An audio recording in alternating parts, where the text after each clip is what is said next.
Praise the lord. హల్లెలూయా. దేవునికి మహిమ కలుగును గాక. క్రీస్తునందు నా ప్రియమైన దేవుని బిడ్డలైన మీ అందరికీ ఉదయకాలపు శుభములు తెలియచేస్తున్నాను. మన ప్రభువును రక్షకుడైన దేవుడు ఇంతవరకు ఆయన మనల్ని కాపాడి తన రెక్కలలో దాచి భద్రపరిచారు.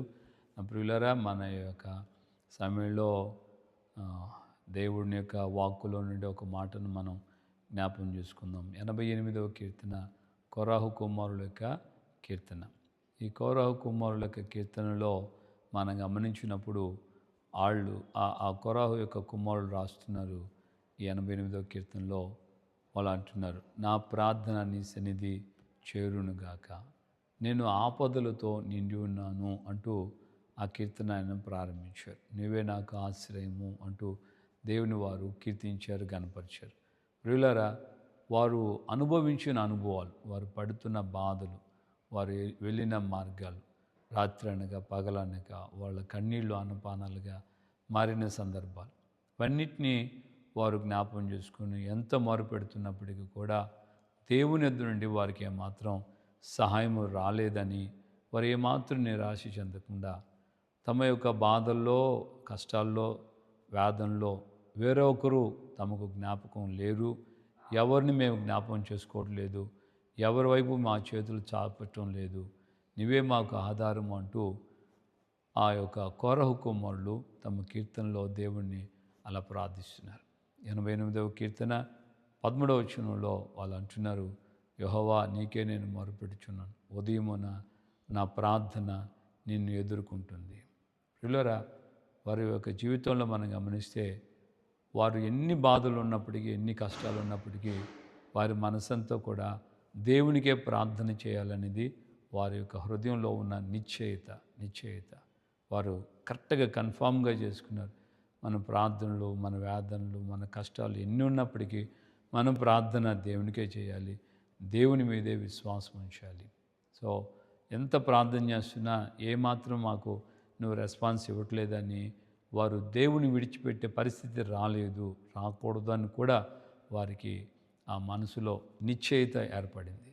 ఆ రెండో భాగంలో అంటున్నారు కదా, ఉదయమున అంటే దినపు ప్రారంభం. రాత్రంతా బాధల్లో ఉన్నాను, రాత్రంతా కష్టాల్లో ఉన్నాను, రాత్రంతా వేదంతో ఉన్నాను, అయినా ఉదయమున కూడా నా ప్రార్థనే నిన్ను ఎదుర్కొంటుంది. అంటే ఆ దినము ప్రారంభము శ్రేష్టమైనటువంటి గడియ సమయం ఉదయకాలమునే నా ప్రార్థన నిన్ను ఎదుర్కొంటుంది అని. ప్రియా సహోదరుడా, సహోదరి, ఎన్ని బాధలున్నా, ఎన్ని వేదనలున్నా ఉదయకాలమందు మనం ఆయనకి ప్రార్థన చేయటం ప్రారంభిస్తే నిత్యముగా మన యొక్క మనస్సు, మన యొక్క హృదయం, మన యొక్క పరిస్థితులు దేవుడు మర్చిపోయే దేవుడు కాదు, ఆయన విడిచిపెట్టే దేవుడు కాదు, తప్పుగా ఆయన మనకు సహాయం చేస్తాడని ఈ కీర్తన వారి యొక్క అనుభవాలు మనకు నేర్పిస్తున్నటువంటి బోధలై ఉన్నాయి. హల్లెలూయా. సో ఈ యొక్క వచనంలో ఉన్నటువంటి మాటలు సేమ్ వే ఆ వచనం ఏం చెప్తుందంటే, ఎన్ని బాధలున్నా, ఎన్ని కష్టాలున్నా దేవుని మీద వారికి ఉన్నటువంటి నమ్మకం సడలిపోలేదు. ఖచ్చితత్వంతో ప్రార్థన ఇంకనూ నేను ఆయన్నే ఆశ్రయిస్తాను, ఇంకనూ నేను ఆయనకి మొరపెడతాను, ఇంకనూ నా యొక్క పరిస్థితులు దేవునికే తెలియచేస్తాను అంటూ వారు దేవుని ఘనపరిచిన విధానం కూడా మనం గమనించవచ్చు. ఒకసారి 2 సార్లు ప్రార్థన చేస్తున్నా, మొరపెడుతున్నా ఎంతకీ ప్రత్యుత్తరం రాలేదని దేవుడు చోటోడైపోయాడు, లేదంటే దేవుడు మా ప్రార్థనలు వినటం లేదు, దేవుడు మమ్మల్ని తృణీకరించాడు, దేవుడికి మేమంటే ఇష్టం లేదు, దేవుడికి పలానోళ్ళంటేనే ఇష్టం అన్నటువంటి నెపములు, ఆ యొక్క నేరాలు దేవుని మీద మోపేవాళ్ళు చాలామంది ఉంటారు. కానీ ఎన్ని పరిస్థితులు ఎదురైనా, ఎంత ఇబ్బందులు ఎదురవుతున్నా నీకే నేను మొరపెడతాను ఉంటాను, నువ్వు నాకు సహాయం చేసేంత వరకు నేను నీకు ప్రార్థన చేస్తూనే ఉంటాను అనేది ఈ వచనం మనకు నేర్పిస్తుంది.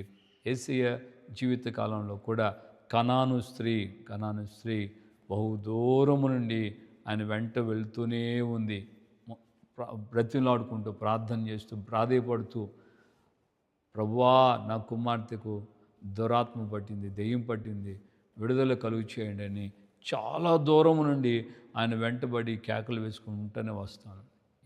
ఎంతవరకు ఆయన సమాధానం చెప్పకపోయినా కూడా ఇక ఈయనకి మొరపెట్టుకొని వేస్ట్ అని చెప్పి వెళ్ళిపోలేదు. ఆయన వెంట వెళ్తానే ఉంది.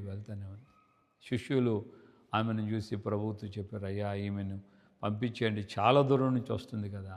ప్రభు అన్నాడు కదా, పిల్లల రొట్టెను కుక్క పిల్లలకి వేయటం మంచిది కాదు. అప్పుడు ఆమె సంతోషంగా కరెక్ట్గా చెప్పింది, నిజమే ప్రభువా, కుక్క పిల్లలు కూడా యజమానుల బలం మీద నుంచి పడినటువంటి రొట్టె ముక్కలు తింటాయి కదా అని. సో ఈ ఉదయకాలం మందు మన జీవితంలో ఆ యొక్క విశ్వాసాన్ని మనం కోల్పోకూడదు, విశ్వాసాన్ని మనం దూరం చేసుకోకూడదు. ఖచ్చితంగా నమ్మాలి, దేవుడు తప్పకుండా మనకు సహాయం చేస్తాడన్న విశ్వాసంతో మనం గట్టిగా ప్రార్థన చేయాలి. ఉదయాన్నే మనం ఆయనకి మొరపెట్టుకోవాలి. దేవునికి మహిమ కలుగును గాక. హల్లెలూయా. సో నా జీవితంలో నేను ఈ మార్గాల గుండా నేను కూడా నడిపించబడ్డా. ఎన్ని బాధలు ఎన్ని పోరాటాలు ఎదురవుతున్నప్పటికీ కూడా ఉదయాన్నే లేచి మరలా ఆయనకే మొరపెడతాను. మా పాస్టమ్ గారికి గత 3 రోజులుగా ఇది 4వ రోజు మేము హాస్పిటల్లో గుంటూరులో లలిత హాస్పిటల్లో జాయిన్ చేసాం. ఆమె కోసం రోజు ఉదయాన్నే లేచి ఆయన వైపు చూచి కన్నీళ్ళతో మొరపెట్టుకుంటూ, ప్రభువా నువ్వే మాకు సహాయం చేయాలి, నువ్వే మమ్మల్ని ఆదుకోవాలంటూ ఆయనకి మేము ప్రార్థన చేశాం. దేవుని యొక్క ప్రేమ వాత్సల్యత కరుణ దయ ప్రభు ప్రార్థన ఆలకించాడు. పాస్టమ్ గారికి ఆరోగ్యం ఇచ్చారు. ఈరోజు కూడా హాస్పిటల్లోనే ఉన్నాం. మీరు ప్రార్థనలో జ్ఞాపకం చేసుకోండి. ప్రభు సంపూర్ణ ఆరోగ్యము స్వస్థత కలుగు చేసి బాధల్లో నుండి కన్నీళ్ళలో నుండి దుఃఖంలో నుంచి ఆయన విడిపించి ఆయన తన పరిచర్యలో మమ్మల్ని ఇంకా వాడుకోవాలని మీ యొక్క ప్రార్థనలో జ్ఞాపకం చేసుకోవాలని నేను ప్రేమతో కోరుకుంటున్నాను. ప్రభుపేట అందరికీ వందనాలు. ప్రార్థన చేసుకుందాం. పరిశుద్ధమైన తండ్రి మీకు వందనాలు. ఈ ఉదయకాలం ముందు మాతో మీరు మాట్లాడి మమ్మల్ని ధైర్యపరిచారు, బలపరిచారు. అందుకే స్తోత్ర. నిజమే ప్రభా, ఎన్ని బాధలున్నా, ఎన్ని కష్టాలున్నా, ఎన్ని వేదనలున్నా ఎవరికి వెళ్ళి మొరపెట్టుకోగలం, ఎవరికి చెప్పుకోగలం. ప్రభా నువ్వే సహాయం చేసే దేవుడు అని, మీరే ఆదుకునే దేవుడు అని, మీరు తప్ప మాకు వేరొక ఆధారం లేదని అయ్యా, మా కన్నీళ్ళు దుఃఖం వేదన మీరు చూచి దాటిపోయే దేవుడు కాదని మీకే మొరపెట్టుకుంటున్నాం. మీరే సహాయం చేస్తూ దైవమే అద్భుతాలు జరిగించండి అయ్యా. నిత్యముగా మా కన్నీళ్లు తుడిచే దేవుడు మీరు. మీ అందు మాకు విశ్వాసం ధైర్యం కలుగునట్లుగా ప్రభా మీ అభిషేకంతో అయ్యా మమ్మల్ని ఒక్కొక్కరిని బలపరచు అయినా. మీరు తప్ప మాకు వేరే ఆధారం లేదు, ఆశ్రయం లేదు. మీకే మొరపెడుతున్నాం అయ్యా. మాకున్న ఈ పరిస్థితులు బాధలు మాకు మాత్రమే కాదు, మాలాంటి వాళ్ళు ఎంతోమంది వేదనతో ఉన్నారు, కన్నీళ్లతో ఉన్నారు, దుఃఖంతో ఉన్నారు. అటువంటి వారిని కూడా జ్ఞాపకం చేసుకోండి అయ్యా. ఈ మాటలు వింటుండగా అయ్యా, ఈ మీ ప్రజలలో కూడా ఎవరెవరికైతే వేదనలు కన్నీళ్ళు ఉన్నాయో వారికి కూడా వారి కన్నీళ్ళ సమస్య నుంచి విడుదల మీరు కలుగు చేయండి. చాలిన దేవుడిగా ఉండి కార్యాలు చేసి ఘనత మహిమ ప్రభావాలు మీరు మాత్రమే పొందమని యేసయ్య పరిశుద్ధ నామంలో ప్రార్థన చేసి పొంది ఉన్నాము తండ్రి. Amen, amen, amen.